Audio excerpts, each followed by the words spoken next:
Buenos días, hermanos. Continuamos con nuestra escuela bíblica dominical, la Biblia libro por libro, tomo 8. Hoy iniciamos el estudio 20. Seguimos en Jeremías y el título de este estudio es Profetas buenos y profetas malos. Nuestro versículo clave se encuentra en Jeremías 23:3 y así nos dice la palabra de Dios. Y yo mismo recogeré el remanente de mis ovejas de todas las tierras a donde las eché, y las haré volver a sus moradas, y crecerán y se multiplicarán. En esta primera parte, el título es Dios provee buenos pastores. Y los versículos que cubriremos será Jeremías 23, del 1 al 4. Y esto es lo que nos dice la palabra de Jehová nuestro Dios. Ay de los pastores que destruyen y dispersan las ovejas de mi rebaño, dice Jehová. Por tanto, así ha dicho Jehová Dios de Israel a los pastores que apacientan mi pueblo. Vosotros dispersasteis mis ovejas y las espantasteis, y no las habéis cuidado. He aquí que yo castigo la maldad de vuestras obras, dice Jehová, y yo mismo recogeré el remanente de mis ovejas de todas las tierras a donde las eché, y las haré volver a sus moradas, y crecerán y se multiplicarán. Y pondré sobre ellas pastores que las apacienten, y no temerán más, ni se amedrentarán, ni serán menoscabadas, dice Jehová. Hermanos, para entender realmente el ministerio del pastor, y aunque aquí la palabra de Dios no habla del pastor como nosotros lo imaginamos ahora en nuestros tiempos, pero es principalmente el líder religioso y el líder político. Mas, sin embargo, la función o la misión o la responsabilidad sigue siendo, si no la misma exactamente, muy semejante. Pero, ¿a qué se debe que un pueblo sea destruido y dispersado o que perezca? Bueno, ahí es donde nosotros debemos de ver en las escrituras y poder entender la función verdadera del pastor. Allá en Oseas 4:6 nos recuerda esto la palabra de Dios. Mi pueblo fue destruido porque le faltó conocimiento. Por cuanto desechaste el conocimiento, yo te echaré del sacerdocio, y porque olvidaste la ley de tu Dios, también yo me olvidaré de tus hijos. El pastor tiene la función de llevar a sus ovejas a lugares de pastos y aguas, a lugares espaciosos donde las ovejas coman, descansen y crezcan, donde estén libres de peligro. Ahora, si el pastor tiene la misma figura espiritual del sacerdote, tiene como misión principal alimentar. Esto significa enseñar al pueblo. ¿Pero enseñarle qué? Enseñarle la ley de Dios para que distinga lo santo de lo profano, para que entienda a su Dios, su voluntad, sus mandamientos, qué es lo que Dios desea, qué es lo que Dios demanda, porque esa es su misión principal. El pueblo es destruido no porque le faltaban soldados, no porque no tenían buenas defensas. Si aquel sacerdote se preocupa en preparar a su pueblo que sea apto para la guerra, que sea diestro para el combate, que tenga estrategias de guerra, que tenga el armamento necesario, tristemente se daría cuenta a la hora del combate que la guerra no la ganan ni los caballos, ni los soldados, ni los armamentos. Es Dios quien da la victoria.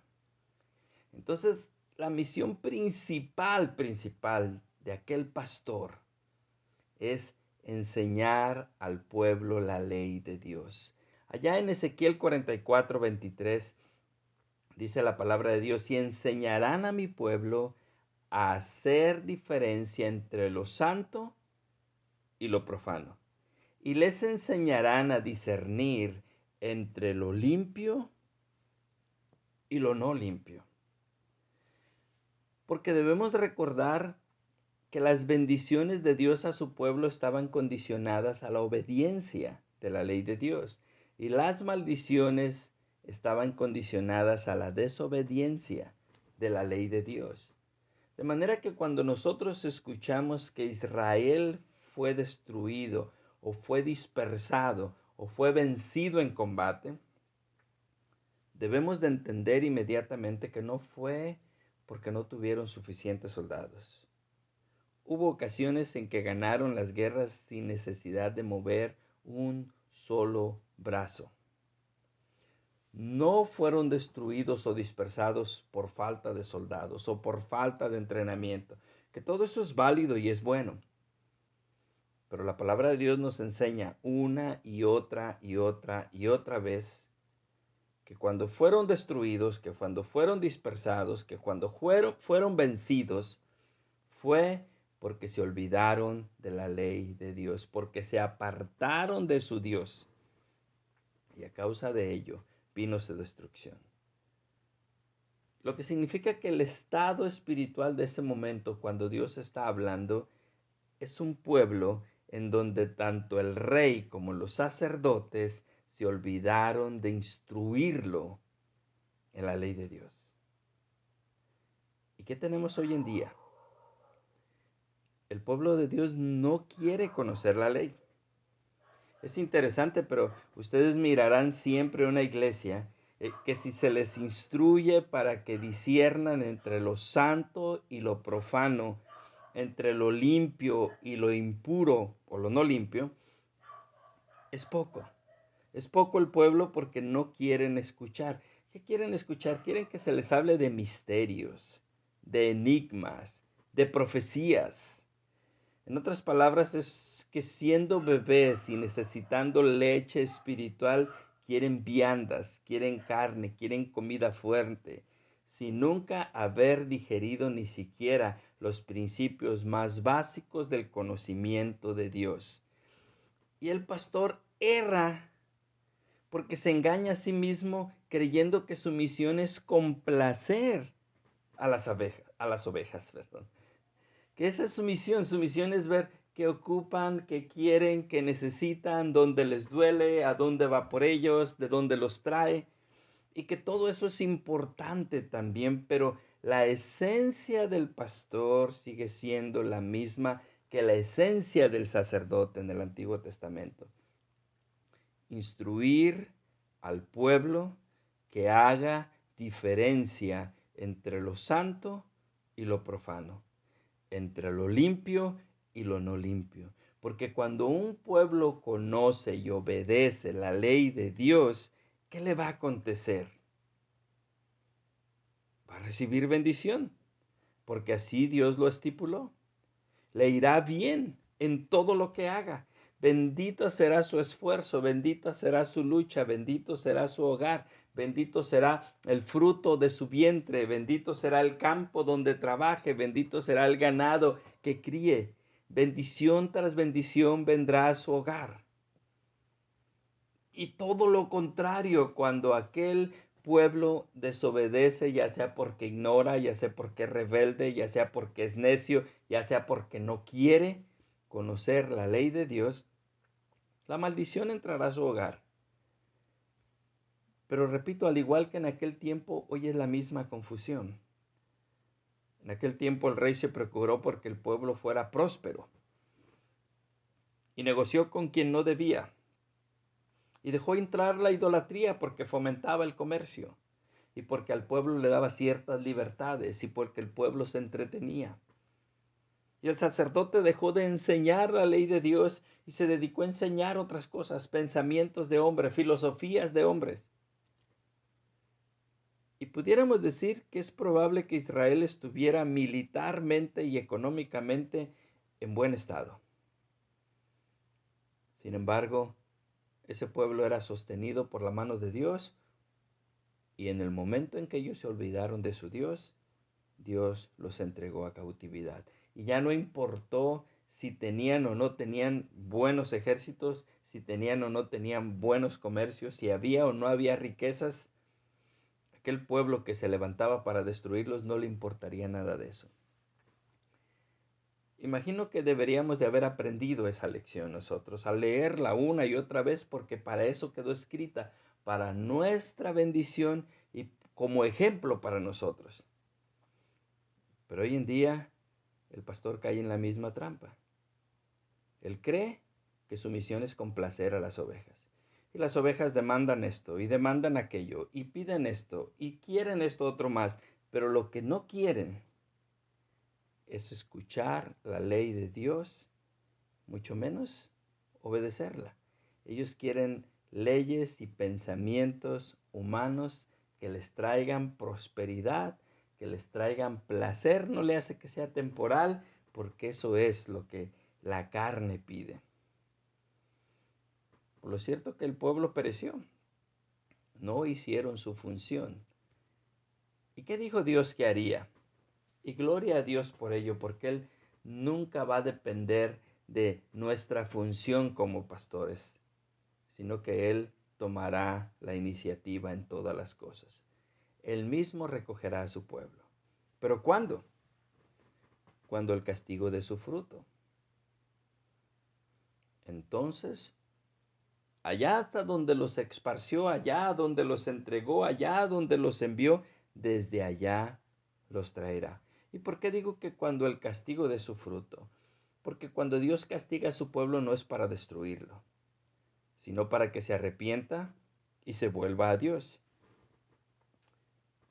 Hay una porción en la Escritura que se repite continuamente cuando allá en Levíticos Dios les está recordando las maldiciones, habiendo ya dado las bendiciones, claro está. Pero hay una frase que ahí se repite continuamente, un pensamiento que indica cuál es el propósito de ese castigo. No la destrucción, porque dice, y si aún con estas cosas, y esto mencionando las maldiciones que ya fueron mencionadas y que ya alcanzaron al pueblo. No me oyereis, yo volveré a castigaros 7 veces más por vuestro pecado. Si a pesar del castigo no se arrepienten, 7 veces más serán castigados.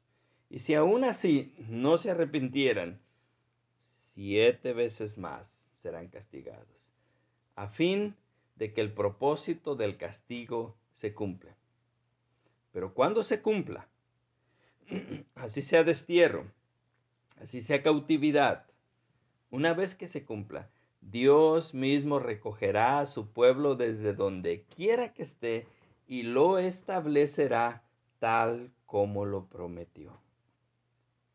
Y una vez que lo establezca, Dios le pondrá pastores que tomen su función, que realmente conozcan su propósito, que no vayan persiguiendo ideas nuevas, filosofías nuevas, temas nuevos, misterios. Todas esas cosas se darán a su tiempo, cuando aquel pueblo ha crecido y ha madurado y está firme en la palabra de Dios y firme en la ley de Dios. El Señor para eso nos reveló sus misterios, para que los entendamos, aquellos que nos pertenecen. Para eso nos dio profecías, para prepararnos. Pero todas esas cosas son como viandas, son alimento fuerte que no son para un bebé. El bebé debe de alimentarse con leche espiritual, debe de conocer la esencia de la voluntad de Dios, esto es, la ley de Dios, para que una vez que la conoce y siente la desesperación de esa presión tan grande y busque la gracia, la encuentre en Cristo y viva para Él, y dependa de Él, y le sirva a Él, y le glorifique a Él. Miren, de pronto, cómo se retoma este tema en aquellos pastores prometidos. Por ejemplo, el apóstol Pablo, siendo él contado entre los pastores a los que Dios envió al pueblo, especialmente a los gentiles. ¿Cuál fue su mensaje? ¿Acaso fue complacerlos o hablar de las filosofías griegas o ver qué es lo que el pueblo quería o qué necesidad tenía?